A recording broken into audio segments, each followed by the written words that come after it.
नमस्कार दोस्तों, स्वागत है आपका हमारे चैनल कथा प्रदेश में। आज की कहानी है ग्रामीणा, जो कि सुभद्रा कुमारी चौहान जी के द्वारा लिखी गई है।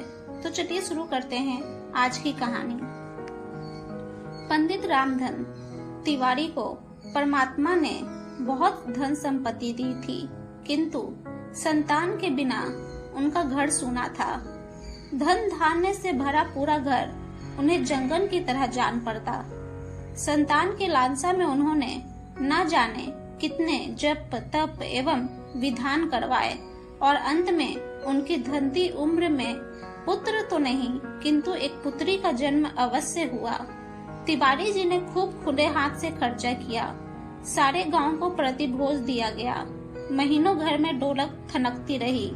कन्या ही सही, पर इसके जन्म से तिवारी के निसंतान होने का कलंक धुल गया। कन्या का रंग गोरा चिट्टा, आंखें बड़ी बड़ी, चौड़ा माथा और सुंदर सी नासिका थी। उसका नाम रखा गया सोना। सोना का लालन पालन बड़े लाड प्यार से होने लगा। सोना के 7 साल की होने पर तिवारी जी ने घर में एक मास्टर लगाकर सोना को हिंदी पढ़वाना आरंभ किया। सोना ने थोड़े ही समय में रामायण महाभारत पढ़ना आरंभ कर दिया। ज्यादा पढ़ाकर उन्हें सोना से कोई नौकरी तो करवानी नहीं थी, इसने सोना का पढ़ना बंद करवा दिया। अब सोना 9 वर्ष की सुकुमार सुंदर बालिका थी।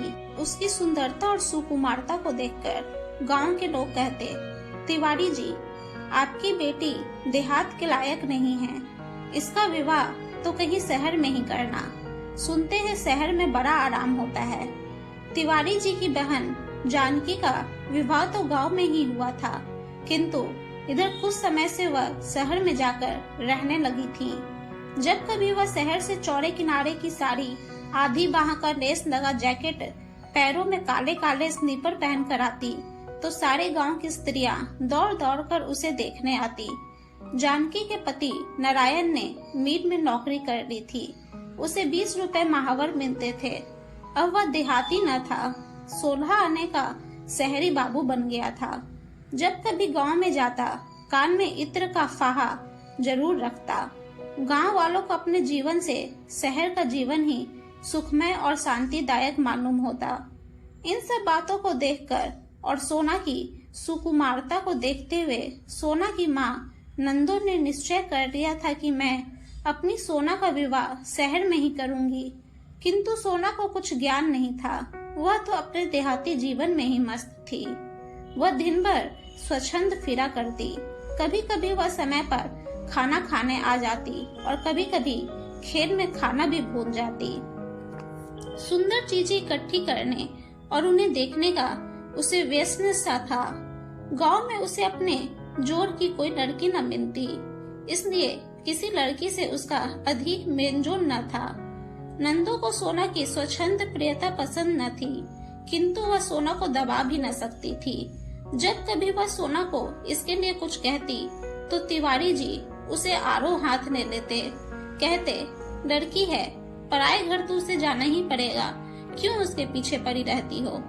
जितने दिन हैं खेल लेने दो, तुम्हारे घर जन्म भर थोड़े बनी रहेगी। लाचार नंदो चुप रह जाती। सोना ने 13वें साल में पैर रखा, किंतु तिवारी जी का ध्यान इस तरफ था ही नहीं।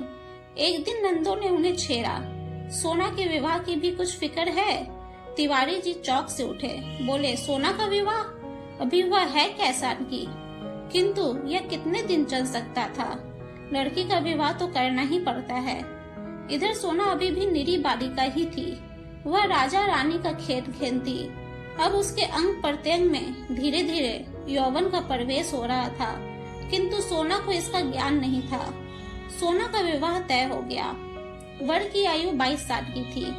वह सुंदर, स्वस्थ एवं चरित्रवान युवक थे। वे एक प्रेस में नौकरी करते थे। 75 रुपए माहवर तनख्वाह पाते थे। घर में एक बूढ़ी माँ को छोड़कर और कोई न था। बिहार के रहने वाले थे। कुछ ही दिनों से यूपी में आए थे। पर्दे के बड़े ही पक्षपाती और पुरानी रूढ़ियों के कायल थे। नाम था विश्व मोहन। जब तिवारी जी ने विश्व मोहन एवं उनके घर को देखा, तो उनकी खुशी का ठिकाना ही न रहा। विश्व मोहन बाबू पूरे साहब ही दिखते थे। उनके घर के सभी खिड़की दरवाजों पर चीखें पड़ी हुई थी। जमीन पर एक दरी बिछी हुई थी जिसके बीच में एक गोल मेज थी। मेज के चारों तरफ कुर्सियां थीं। सुंदर सुंदर प्यालों में मेज पर बैठकर चाय पीने का तिवारी जी के जीवन का यह पहला अनुभव था। चाय पीने के बाद तिवारी जी ने 2 गिनिया वरीक्षा में देकर शादी पक्की कर दी। रास्ते में नारायण ने कहा, घर में देखा कितना पर्दा है। इनकी माँ बूढ़ी हो गई हैं, मगर मजाल है जो कोई परछाई भी देख ले। तिवारी जी खुशी खुशी घर लौटे। घर आकर उन्होंने नंदो के सामने वर के रूप और गुण का बखान किया तो नंदो फूली न समाई। वह जैसा घर और वर अपनी पुत्री के लिए चाहती थी वैसा ही उसे मिल गया। इसके लिए उन्होंने परमात्मा को धन्यवाद दिया और नारायण को मन से आशीर्वाद दिया। सोना ने जब सुना कि उसका विवाह हो रहा है तब वह दौड़कर आई। उसने माँ से पूछा, माँ विवाह कैसा होता है और क्यों होता है? माँ समझ ही न सकी कि पुत्री को क्या उत्तर दे, किंतु चतुर जानकी ने बात बना ली।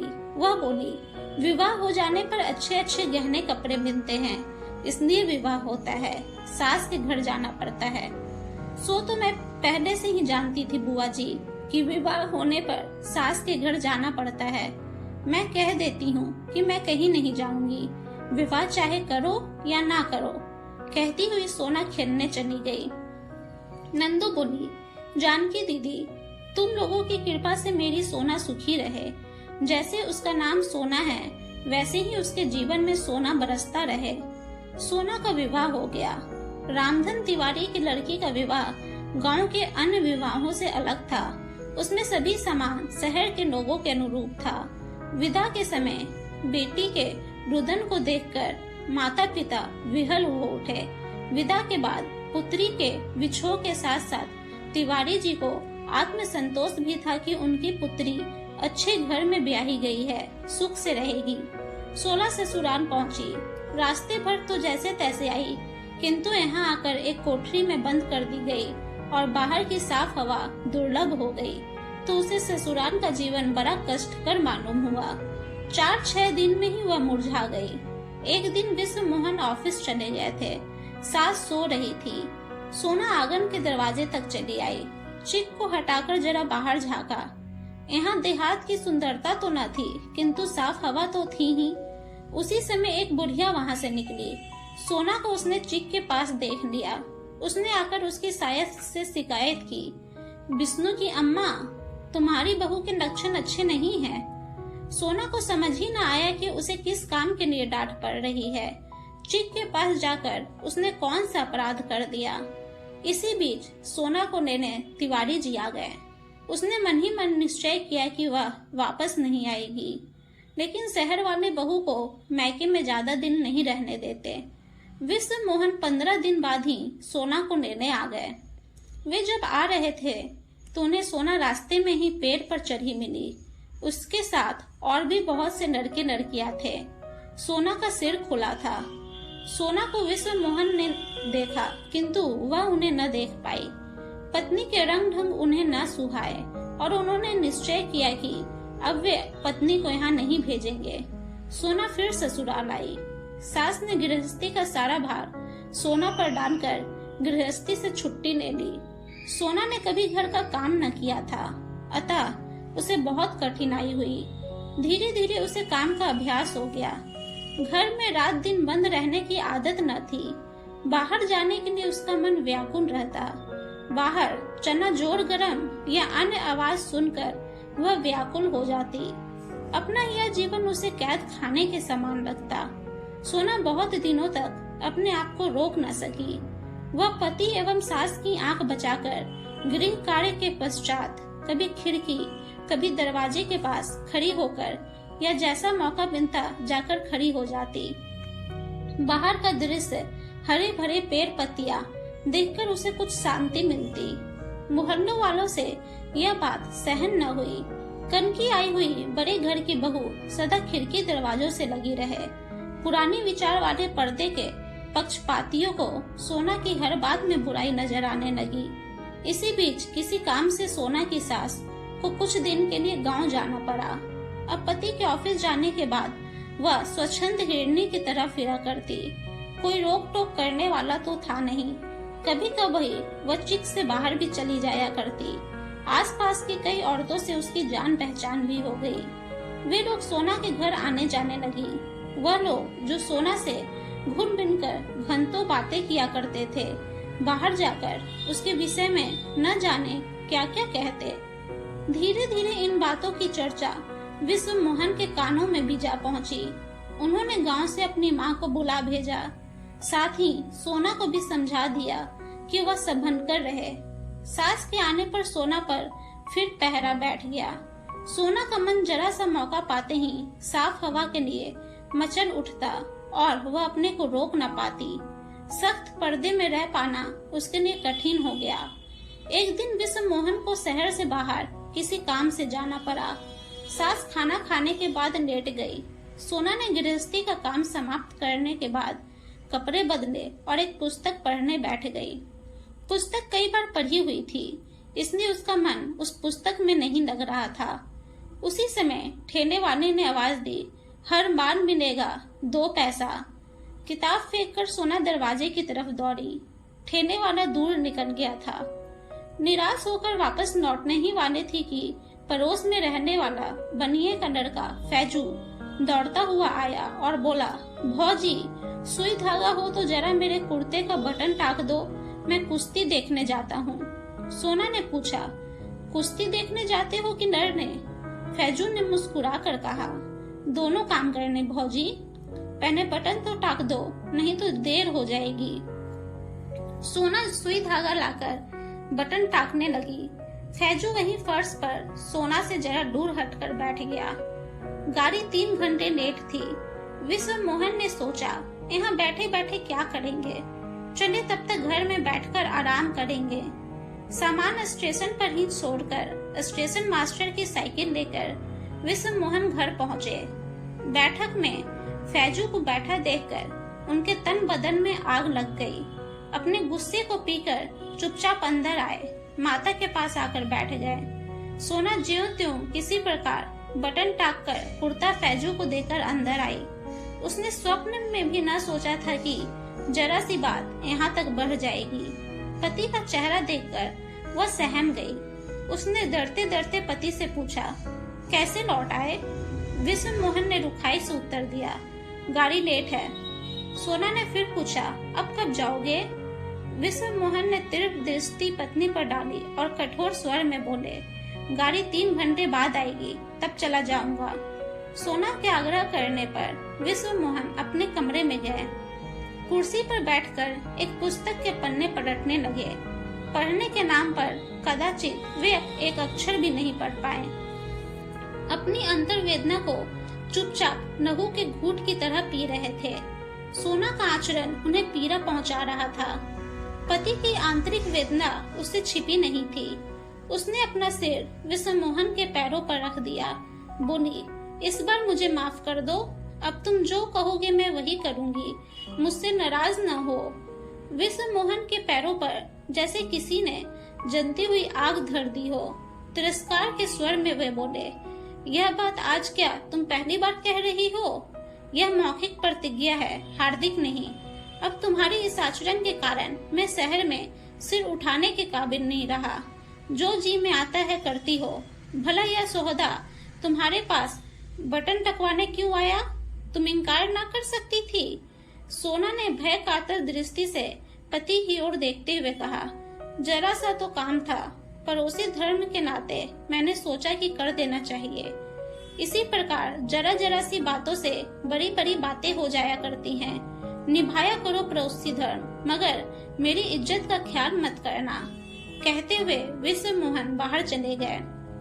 आहत अपमान से सोना तड़प उठी। वह कटे वृक्ष की भांति खाट पर गिर पड़ी और खूब रोई। रो लेने के बाद उसका जी हल्का हुआ। उसे अपने गांव का स्वच्छंद जीवन याद आने लगा। नदी पर गांव भर की बहू बेटियां एक साथ स्नान करने जाती थी और फिर एक साथ गाती हुई लौटती थी। कितना सुखमय जीवन था वह। चने के खेत में चने के नरम नरम पत्तियां खाया करते थे। वहाँ छीना झपटी भी हो जाया करती थी। अपने पड़ोसी कुंदन के लिए वह माँ से झगड़कर मिठाई भी ले जाती थी। क्रोशिया से एक सुंदर गोंद पटुआ बनवाकर उसने कुंदन को दिया था। कुंदन की भाभी नई नई ब्याह के आई थी, वह भी उन लोगों के साथ स्नान करने जाती थी, साथ बैठकर झूला भी झूलती थी। फिर मैंने कौन सा ऐसा पाप कर डाला कि इन्हें शहर में सिर उठाने की जगह नहीं रही। यदि किसी का कुछ काम कर देना पाप है तो शायद यह पाप जाने अनजाने मुझसे होता ही रहेगा।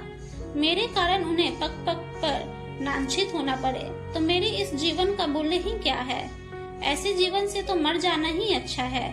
मैं घर के अंदर पर्दे में नहीं बैठ सकती, यही मेरा अपराध है ना। इसी कारण तो लोग मेरे आचरण में धब्बे लगाते हैं। मैं लोगों से अच्छी तरह बोलती हूँ, प्रेम पूर्ण व्यवहार करती हूँ, यही मुझ में बुराई है ना। आज उन्हें मुझ पर क्रोध आया, उन्होंने तिरस्कार के साथ मुझे झिड़क दिया। इसमें उनका कोई कसूर नहीं है। पत्थर के पाट पर भी रस्सी के रोज रोज घिसने से निशान पड़ जाते हैं। फिर वे तो देवतुल्य पुरुष हैं, उनका हृदय तो कोमल है। इन अपवादों का असर कैसे न पड़ता। रामचंद्र जी ने भी तो जरा सी ही बात पर गर्भवती सीता को वनवास दे दिया था। फिर ये तो साधारण मनुष्य ही हैं। इन्होंने तो जो कुछ कहा ठीक ही कहा, पर इसमें मेरा कौन सा दोष है। जब इन्हीं को मेरा आचरण ठीक नहीं लगता तो मैं जीकर क्या करूंगी।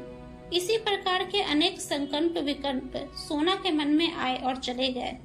3 दिन बाद विश्व मोहन लौटे। जाने से पहले उनमें और सोना में जो कुछ बातचीत हुई थी वे उसे पढ़ाया भूल से गए थे। सोना के लिए एक अच्छी सी साड़ी, स्लीपर और कुछ हेयर क्लिप लिए हुए घर आए, किंतु सामने ही चबूतरे पर उन्हें फैजू बैठा हुआ मिला। विश्व मोहन उसे देखते ही तिलमिला उठे। सारी बातें ज्यों की त्यों ताजा हो गई। चेहरा फिर गंभीर हो गया। घर आकर वे सोना से एक बात भी न कर पाए।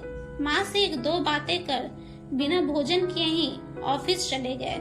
सोना से यह उपेक्षा सही न गई। पिछले 3 दिनों से वह खिड़की दरवाजे के पास भी न गई थी और उसने यह निश्चय कर लिया था कि अब वह कभी खिड़की दरवाजों के पास नहीं जाएगी। विश्व मोहन के व्यवहार ने उसे अधिक खिन्न कर दिया। अपने जीवन को समाप्त करने का उसे और कोई साधन न मिला। आंगन में लगे धतूरे के पेड़ से उसने 2-3 फल तोड़ लिए और उन्हें पीसकर पी गई। कुछ ही क्षण बाद सोना के हाथ पैर अकड़ने लगे। उसकी जबान ऐंठ गई और चेहरा काला पड़ गया। वह देख रही थी किंतु बोल नहीं सकती थी। इसी समय तिवारी जी सोना को विदा करवाने आ पहुँचे। सोना पिता को देखकर बहुत रोई। देखते ही देखते सोना के प्राण पखेरु उड़ गए। सोना सदा के लिए शांति की नींद सो गई। अपवाद की विषैली वायु उसे छू भी न सकती थी। घर भर में कोहराम मच गया। शाम 6 बजे विश्व मोहन जी ऑफिस से लौटे। घर में रोने की आवाज सुनकर उनका हृदय किसी अज्ञात आशंका से कांप उठा। घर आकर देखा कि तिवारी जी कन्या की लाश को गोद में लेकर दहाड़े मार कर रो रहे थे। इसी बीच तिवारी जी कई बार कन्या को लेने आ चुके थे, किंतु विश्व मोहन ने विदा नहीं किया था। विश्व मोहन व तिवारी में कोई खास बातचीत न हुई। अंतिम संस्कार के बाद जब विश्व मोहन लौटे तो मेज पर उन्हें सोना का पत्र प्राप्त हुआ। मेरे देवता, मैं मर रही हूँ। मरने वाला झूठ नहीं बोलना करता। आज तो अंतिम बार विश्वास कर लेना, मैं निर्दोष थी। मुझे लगता है या तो यह दुनिया मेरे लायक नहीं या मैं इस दुनिया के लायक नहीं। इस छल कपट से परिपूर्ण संसार में मुझे भेजकर विधाता ने उचित नहीं किया। आप मेरी एक कठिनाई नहीं समझ सके। एक वातावरण से दूसरे वातावरण में पहुंचकर मैं अपने को शीघ्र ही अनुकूल नहीं बना पाई। अपने मरने का मुझे कोई अफसोस नहीं है। दुख है तो केवल इस बात का कि मैं आपको सुखी ना कर सकी। अभाग्नि सोना।